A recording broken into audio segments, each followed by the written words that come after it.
we're going to be talking about permutations and combinations. We're going to consider this set S that's comprised of the elements A, B, and C. We can see that there are 4 elements in this set, okay, as confirmed with Python here. Um, we can also ask for permutations of S. So every single permutation of S can be calculated here with this set here that's printed out. And we can see it's the same 4 elements, A, B, and C. So in fact, the first one is just A, B, and C itself. But the second one interchanges C and D. This third one interchanges uh, C, B, and D. Okay? And what's happening is that these elements here, so this one's B, A, C, D, they're just being reordered. Okay? And that's all that a permutation is. It's reordering of the elements. Okay? We can see that there's 24 permutations and that this in fact, this 24, it's obtained by just calculating this n factorial. Every single rearrangement of A, B, C, D in an ordered list. So if I apply n factorial, that's 4 factorial, that's 4 times 3 times 2 times 1, and that gives me 24. Okay, so a question is, how do we count all of the permutations? So this was a permutation of all of the elements. What if we just permute a subset of the elements? What if I just permute 2 of them at a time? So what are all possible 2 lists of 2 that I can make with the set S? So here they are. It's AB, it's AC, it's AD, it's BA, and they're all listed here. How did we get them all? If I ask how many there are, they're 12. Okay, so how do I get 12 from 4? What's the relationship? Okay.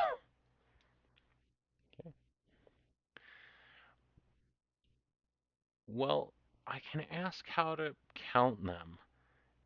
And here, this is how we can count them in Python. We'll do math.perm for permutation, and we'll use these parameters. So it tells us there's 12. We know it calculated it right. How did it calculate 12? Well, use this formula here for n permute k, which is n factorial divided by n minus k factorial. In this case, it's just 4 factorial divided by 4 minus 2 factorial. That gives me 12. So that's all possible permutations. Now, um, one thing that's very important to note, when you have a permutation, it is an ordered list. So order matters here. So for example, this one is AB. That is considered different than this one, which is BA, because of what comes first. The A comes first in this very first one. In this one, the B comes first, so they're considered different. Well, what if I remove the order and order doesn't matter? Then I have what's called a combination. So here, this gives me all possible combinations. We see AB only occurs once in this list because BA is considered the same element. It doesn't appear here. The number of combinations is just 6. How do I get 6 from 12? You tell me I divided by 2. More importantly, I divided by 2 factorial, the number of reorderings of the elements. If I want to calculate that in Python, it's math.combination or math.comb for short. And if I ask it to calculate it, it gives me 6. It did it correctly. And it calculates it with this formula, n choose k, which is given by n factorial divided by k factorial times n minus k factorial. So in the instance of 4, choose 2, I have 4 factorial divided by 2 factorial times 4 minus 2 factorial. That gives me 6.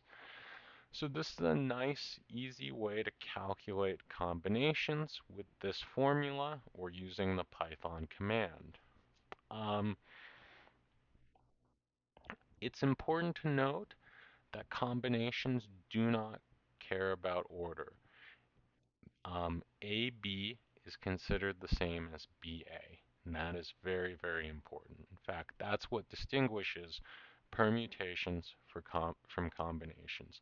Permutations order matter, combinations order does not matter.